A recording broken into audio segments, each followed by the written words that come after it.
Et alors, grand-père? Et alors, Loustic et Loupiote, sous l'effet somniférant de la berceuse, s'endorment. Et c'est le moment que choisit le grand méchant cochon pour attaquer les trois gentils petits loups. Oh là là! À nous trois, mes agneaux. Miam, miam. Les copains, réveillez-vous. Voilà le grand méchant cochon. Alors, il se réveille, il court vers la maison, ferme la porte à clé et se cache dans leur lit sous de gros édredons. Le cochon arrive en courant, essaye d'ouvrir la porte, tape dessus, mais rien à faire. Alors il se dit: Je vais essayer de chanter aussi fort que Loulou et ça fera tomber la maison. Je suis le grand méchant cochon, le plus cochon de tous les cochons. Je vais faire tomber cette maison, rien qu'en chantant cette chanson. Je vais faire tomber cette maison, rien qu'en chantant cette chanson.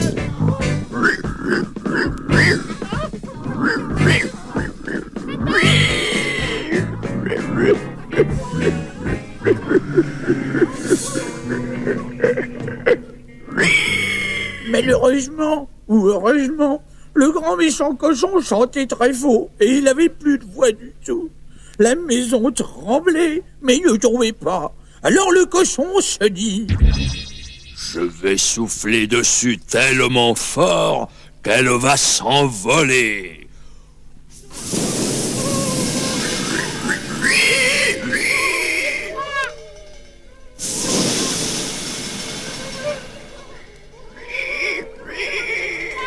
Soufflait tellement fort qu'il perdait toutes ses dents. Zut, j'ai perdu toute maison. Et alors, grand-père, la suite? Ah ben, enfin, je suis tellement excité, j'ai perdu mon fantier. Ah ben oui, il est mon fantier. Ah, le voilà, je l'ai retrouvé. Bon, où en étais-je? Eh oui, le grand méchant cochon, voyant que la maison était trop solide, se dit: Je vais grimper sur le toit et rentrer par la cheminée. Alors, les petits loups entendent ça et ils ont très peur. Que faire, Loupiote? Il va passer par la cheminée. Une seule solution. Allumons un grand feu. Mettons dessus une grande marmite d'eau. Et quand il voudra descendre, il tombera dans l'eau bouillante. Alors, ils font ce qu'avait dit Loupiote et ils attendent en tremblant. Et alors, Pépé? Ben alors, tout ça, ça me donne faim. Passer comme de casserole, parler de cochon, ça me donne faim. Qu'est-ce qu'il y a à déjeuner, petite? Oh, finis quand même l'histoire, Pépé. Alors, il est descendu par la cheminée, le grand méchant cochon, dit, hein? Ben non, justement, il n'a pas pu parce qu'il était beaucoup trop gros. Alors, il est resté coincé dedans, et comme le feu était déjà très fort, la queue du cochon commençait à griller. Au secours! Au secours! Et pourquoi est-ce qu'il parle comme ça, le cochon, Pépé? Mais parce qu'il a perdu ses dents, voyons. Alors, les petits loups disent au cochon: Ah, Vous êtes coincé, hein, méchant cochon. Je suis fait comme un rat. Eh bien, nous te délivrerons si tu nous promets de ne plus jamais nous faire de mal. Je vous le promets, je vous le promets. Alors, les trois petits loups, qui sont très gentils, éteignent le feu, montent sur le toit et ils lancent un savon au cochon. Frottez-vous avec ce savon et ça glissera mieux. Alors, le grand cochon se frotte avec le savon. Il se frotte tellement qu'il finit par glisser et il tombe dans la marmite d'eau. Alors, Pépé, il est tombé comment, le gros vilain cochon? Il est tombé comme ça? Mais non, il n'est pas tombé comme ça, voyons. Alors, il est tombé comme ça? Mais non, il n'est pas tombé comme ça, le gros cochon. Alors, il est tombé comme ça? Alors, il est tombé comme ça? Badaboum, badaboum, bam!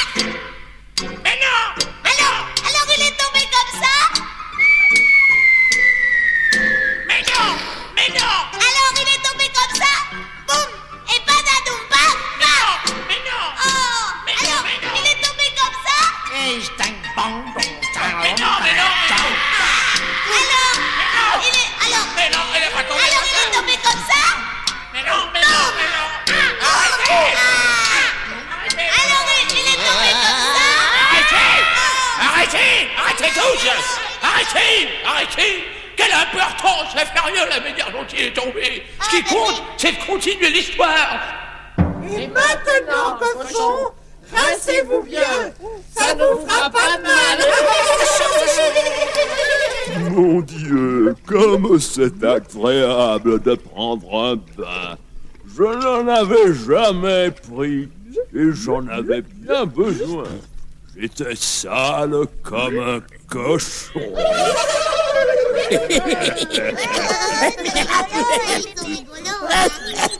Eh bien oui, les petits loups rient à cette bonne plaisanterie et ils lui tendent une serviette. Séchez-vous bien maintenant et mettez ce gros manteau de fourrure pour ne pas attraper froid. Il était rigolo, le cochon, avec son manteau de fourrure. On aurait dit un sanglier. Et maintenant, à table. Dit Loulou, et ils se mirent à table. À ce moment-là, on frappa à la porte. Inquiets, les trois gentils petits loups demandèrent. Qui est là? C'est la gentille fée Carabosse qui vous apporte un bon gâteau au chocolat. Miam, miam.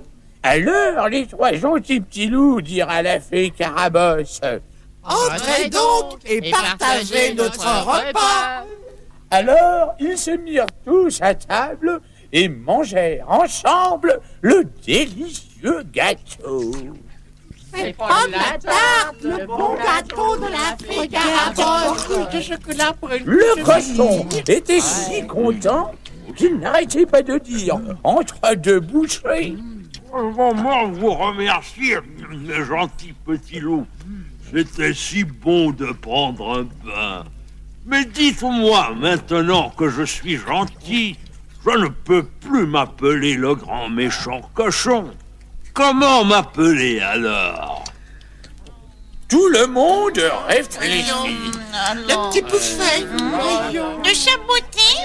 Ah non, je crois pas. La petite sirène. Le père Bebeu. Oh, Oh, c'est pas mal ça. La princesse au petit pois? Oh, ben non, fée Carabosse. Qui encore? Le Corbusier. Oui, qui c'est? Blanche-Neige. Et puis les sept nains. Vous savez, quand j'avais 3 ans. C'est rigolo, hein. Héloïse et Abel. Super radieux. Faudal. C'est pas mal ça.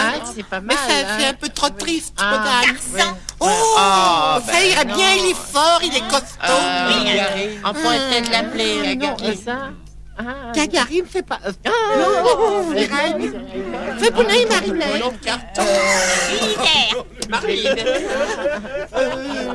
Réfléchissons bien. Flipper, le dauphin. C'était pas Flipper, c'était... Dolphy, Caffin, Nicolas. Il y a 2 dauphins, il y a Dolphy et Flipper. C'est Fillon. On pourrait l'appeler là-bas.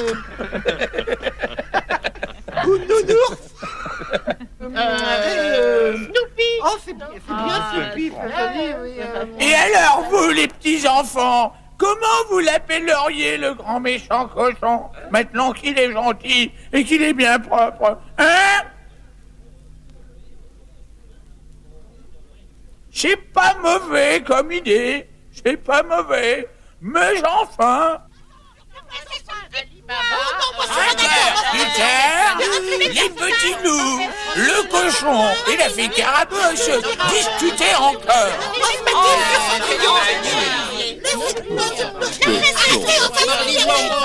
Trouvez-moi quelque chose de bon, voyons, de raisonnable.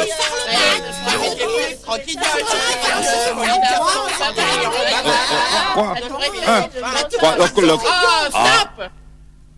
Alors, Loupiote, qui était beaucoup plus intelligent que ses frères, trouva finalement une solution. Eh bien, puisque le cochon a pris un bain et qu'il n'est plus méchant, on va l'appeler le grand gentil propre. Mais qu'est-ce qu'il a dit, Pépé? Eh bien, c'est très logique. Ils l'ont appelé le grand gentil propre. Ils trouvèrent donc l'idée très bonne et finirent le gâteau de la fée Carabosse en chantant. Ah, le bon gâteau que voilà, n'en laissons pas une miette. Car mes amis, ce gâteau-là, c'est pas de la nénette. Car mes amis, ce gâteau-là, c'est un gâteau au chocolat. Car mes amis, ce gâteau-là, c'est un gâteau au chocolat.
Alors mon gâteau que voilà, n'en laissons pas une miette. Car mes amis, ce gâteau-là, c'est pas de la nénette. Car mes amis, ce gâteau-là, c'est un gâteau au chocolat. Car mes amis, ce gâteau-là, c'est un gâteau au chocolat.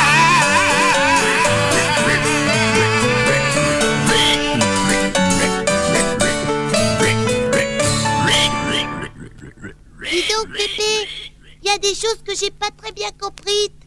T'es sûr que tu t'es pas trompé? Comment tromper? Comment tromper? Moi tromper? Elle est bien bonne celle-là. Si tu crois que je me suis trompé, si t'as pas compris, t'as qu'à remettre le disque. T'as qu'à remettre le disque. Moi trompé. T'écoutes l'histoire. Et puis si jamais je me suis trompé, ben t'as qu'à m'appeler. Moi je vais aller me manger en attendant. Tout ça, ça m'a donné faim, ces histoires de cochons. Allez, au revoir les petits-enfants. Au revoir les petits-enfants. Au revoir les petits-enfants. Au revoir les petits-enfants. Au revoir les petits-enfants. Au revoir les petits-enfants. Au revoir les petits-enfants. Au revoir les petits-enfants.